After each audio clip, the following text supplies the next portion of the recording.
নমস্কাৰ। আজি আকৌ মই শ্ৰী ভাস্কৰ কুমাৰ শৰ্মা অধিবক্তা গুৱাহাটী উচ্চ ন্যায়ালয় আপোনালোকৰ সন্মুখত উপস্থিত হৈছোঁ আইনৰ এটা বিষয়বস্তুলৈ।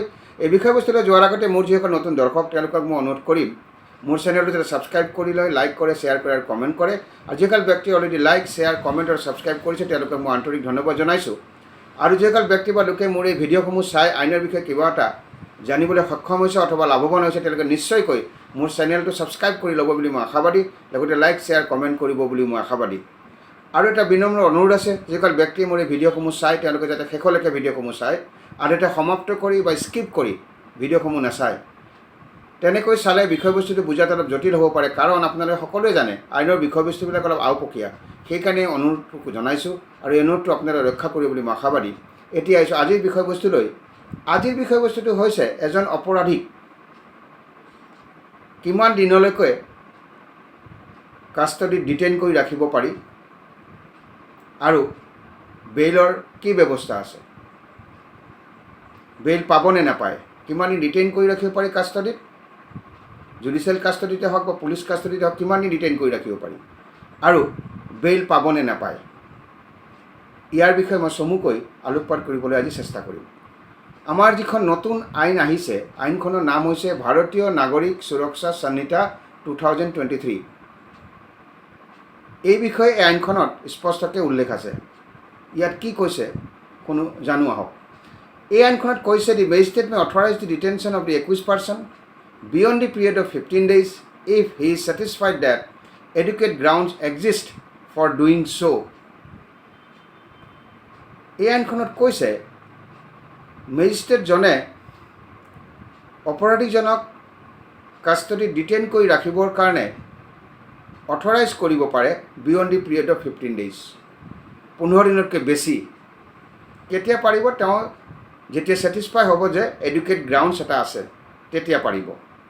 লগতে ইয়াক এইটো কথাও কোৱা আছে, but no' magistrate shall authorize the detention of the accused person in custody for a total period exceeding 90 days and 60 days। অৰ্থাৎ মেজিষ্ট্ৰেটজনে অপৰাধীজনক পুলিচ কাষ্টডিয়ে হওক বা জুডিচিয়েল কাষ্টডিয়ে হওক, অৰ্থাৎ চমুকৈ কাষ্টডিত অপৰাধীজনক ডিটেইন কৰি ৰাখিবৰ কাৰণে অথৰাইজ কৰিব পাৰিব। 90 দিনতকৈ এক্সিড কৰিব নোৱাৰে আৰু 60 daysতকৈ এক্সিড কৰিব নোৱাৰে। এতিয়া কথা হৈছে 90 days অৰ্থাৎ 90 দিনলৈকে যে কাষ্টডিত ডিটেইন কৰি ৰাখিব অপৰাধীজনক, কেনেকুৱা ধৰণৰ অফেন্সৰ ক্ষেত্ৰত 90 days ডিটেইন কৰি ৰাখিব পাৰিব অপৰাধীজনক কাষ্টডিত where the investigation relates to an offense punishable with death, imprisonment for life or imprisonment for a term of 10 years or more। অপৰাধীজনক কাষ্টডিত detain কৰি ৰাখিবলৈ মেজিষ্ট্ৰেটে অথৰাইজ কৰিব পাৰে, অৰ্থাৎ অপৰাধীজনক কাষ্টডিত ডিটেইন কৰি ৰাখিব পাৰে, কিন্তু 90 দিনতকৈ বেছি দিন ডিটেইন কৰি ৰাখিব নোৱাৰে। কেতিয়া 90 দিনলৈকে ৰাখিব পাৰিব? কেতিয়া পাৰিব? কেনেকুৱা ধৰণৰ অপৰাধৰ ক্ষেত্ৰত পাৰিব? যেতিয়া ইনভেষ্টিগেশ্যনটো অনুসন্ধানটো যেতিয়া ইনভেষ্টিগেশ্যনটো এনেকুৱা ধৰণৰ অপৰাধৰ লগত ৰিলেটেড হ'ব, সম্পৰ্কিত হ'ব, যিবিলাক অপৰাধৰ কাৰণে ডেথ পেনাল্টি হ'ব পাৰে, ইমপ্ৰিজনমেণ্ট ফৰ লাইফ হ'ব পাৰে, imprisonment for 10 years or more বেছি হ'ব পাৰে। তেনেকুৱা ক্ষেত্ৰত অপৰাধীজনক, এনেকুৱা অপৰাধৰ ক্ষেত্ৰতে অপৰাধীজনক 90 দিনলৈকে কাষ্টডিত ডিটেইন কৰি ৰাখিব পাৰে।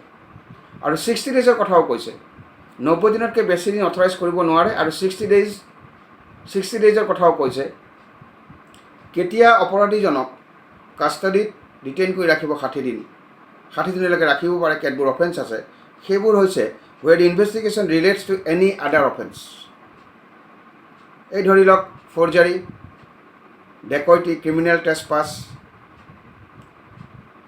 গ্ৰিভিয়াছ ইঞ্জুৰি। অৰ্থাৎ যেতিয়া অনুসন্ধানটো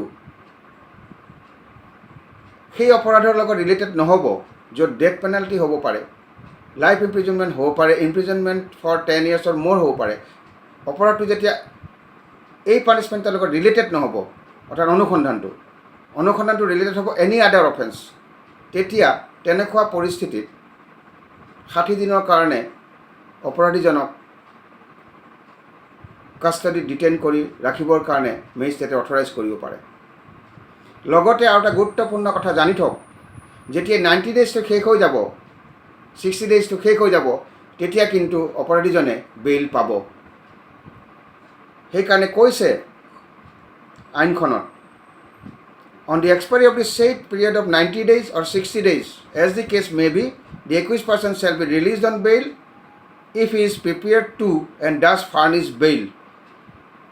অৰ্থাৎ অপৰাধীজনক 90 দিন কাষ্টডি ডিটেইন কৰি ৰাখিলে, 90 দিন শেষ হৈ গ'ল, 60 দিন কাষ্টডি ডিটেইন কৰি ৰাখিলে, শেষ হৈ গ'ল, অভাৰ হৈ গ'ল দুইটা পিৰিয়ড, তেতিয়া কিন্তু 21জনক ৰিলিজ কৰিব পাৰে বেইলত। 21 person shall be released on bail if he is prepared to and does furnish bail.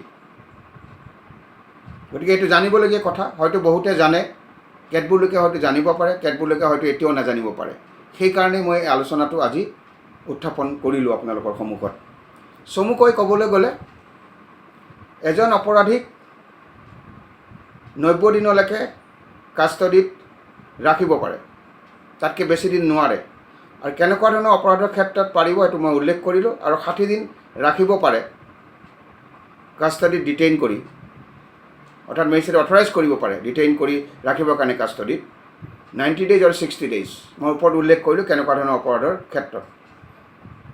আৰু এই দুইটা পিৰিয়ড অভাৰ হৈ যোৱাৰ পিছত 90 ডেজ আৰু 60 ডেজটো শেষ হোৱাৰ পিছত অপৰাধীজন কিন্তু বেইলত যাব পাৰে, মনত ৰাখিব। আজি এই আলোচনাৰ পৰা অলপ হ'লেও আপোনালোকৰ কিবা এটা লাভ হৈছে বুলি মই আশা ৰাখিছোঁ।